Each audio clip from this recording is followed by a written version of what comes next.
Ini Ika. Alhamdulillah, buat masa ni puasa Ika masih penuh. Tapi itulah orang cakap, langit tak selalunya cerah, hidup tak selalunya indah. Buat apa ni? Cuma teman Ramadan. Tak boleh, kau puasa ni. Alah, makan senyap je. Tak nak. Next time kan boleh ganti. Jomlah, belanja you minum. Kau puasa, tak nak. Alah, puasa boleh ganti kan?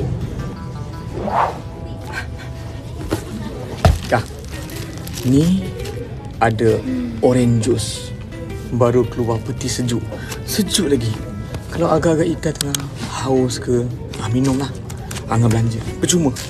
Minum.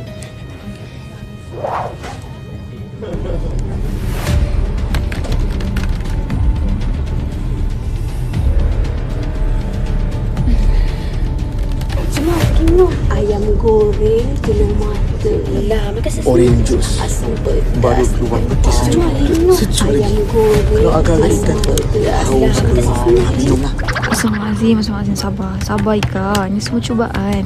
Sabar tu sebab beriman. Ni kan bulan puasa.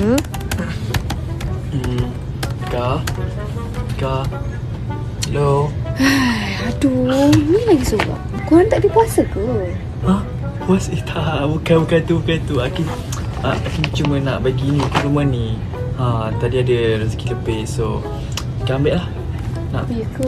Ya Allah. Sedap punya ni. Apa?